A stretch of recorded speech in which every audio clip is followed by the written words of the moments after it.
You are listening to First Metro Securities Philippine Stock Market Weekly podcast, where we feature timely and relevant discussions on the Philippine stock market and the economy in the hope of providing you investing and trading guidance. Here's your host. Hi investors and happy Chinese New Year!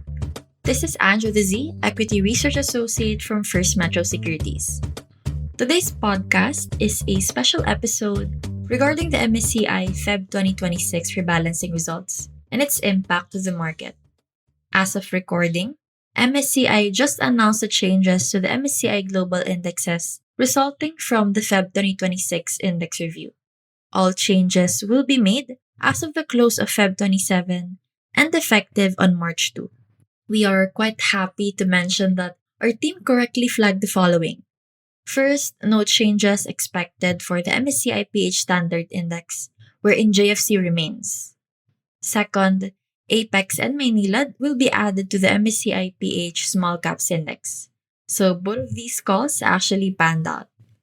Alright, let's dissect that one by one. First, let's talk about MSCI in particular. MSCI, short for Morgan Stanley Capital International, helps investors by creating tools that track and compare investments across different markets.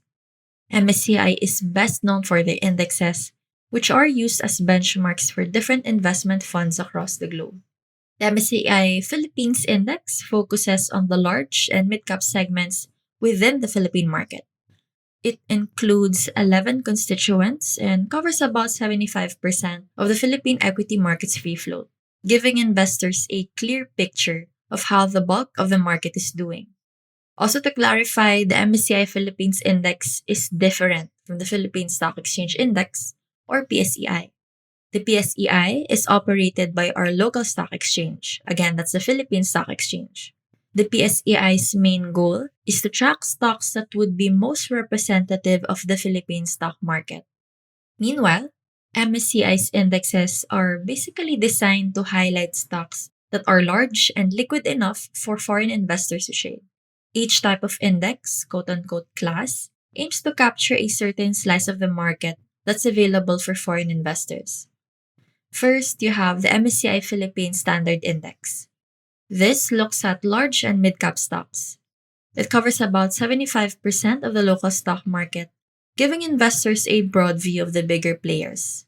And then there's also the MSCI Philippines Investable Market Index, which goes further by including small companies as well.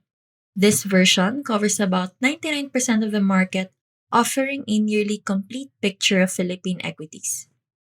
Now, the next question you'd probably have would be, why is MSCI Index relevant and why you, as an investor, should look into it?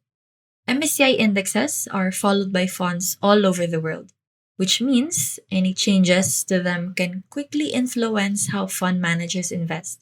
Look at it this way.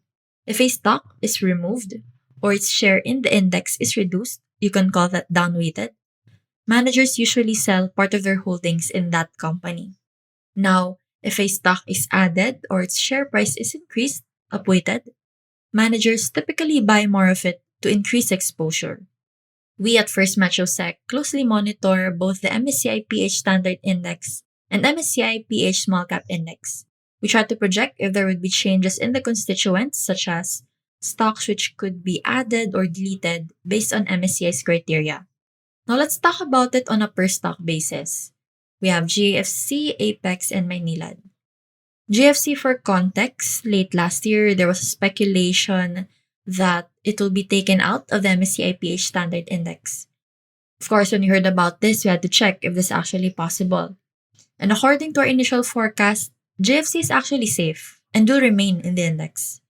However, because of the rumors, investor sentiment was affected.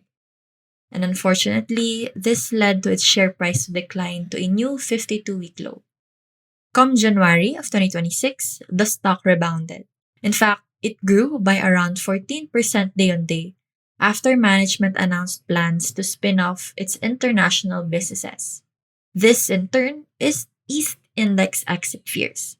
To add, based on MSCI data during the review period, JFC's market cap met global minimum thresholds on 8 out of 10 days. and was well within the country's lower buffer zone on the remaining 2 days. As such, GFC's index exit was highly unlikely, regardless of the review date selected. And then there's Apex, which has surged nearly 4 times over the past 12 months, tracking the rally in gold, which accounted for 96% of its mining revenues as of 9M25. Based on our estimates, Apex's strong performance paved the way for it to enter the MSCI Philippine Small Cap Index, having met minimum thresholds for liquidity, market cap, and foreign investability. For Maynilad, it met the liquidity and size criteria for early inclusion in the small cap index. Since its IPO in November 2025, the second largest in Philippine history, Maynilad's share price has risen 27.5%, with its market cap comfortably above the 1.8 times threshold required for early entry, at greater than 3.3 times the small cap cutoff. In summary, JFC, which will remain in the index, will most likely ease investor fears and lift sentiment. For long-term investors, we do have a buy call on the stock with a fundamental target price of 300 pesos.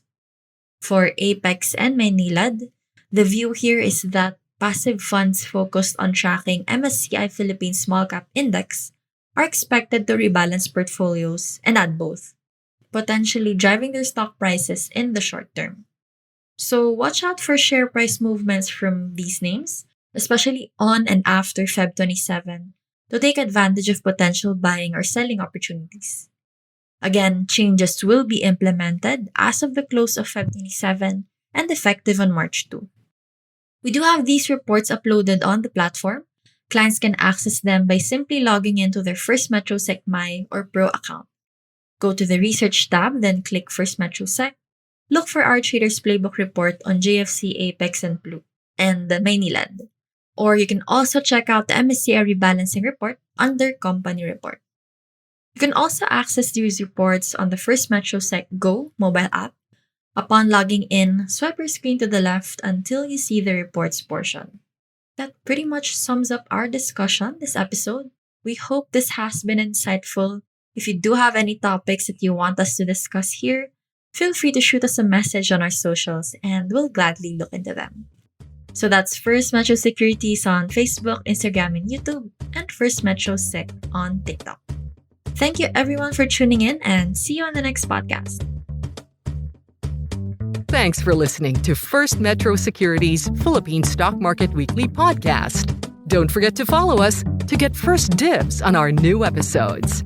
For more up-to-date market news and info, exclusive content, and the opportunity to connect with your fellow Filipino investors and traders, join facebook.com/groups/FirstMetroSec and be part of the First MetroSec family.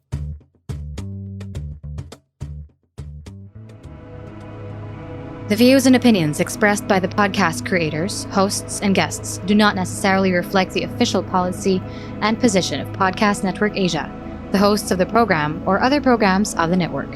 Any content provided by the people on the podcast are of their own opinion and are not intended to malign any religion, ethnic group, club, organization, company, individual, or anyone or anything.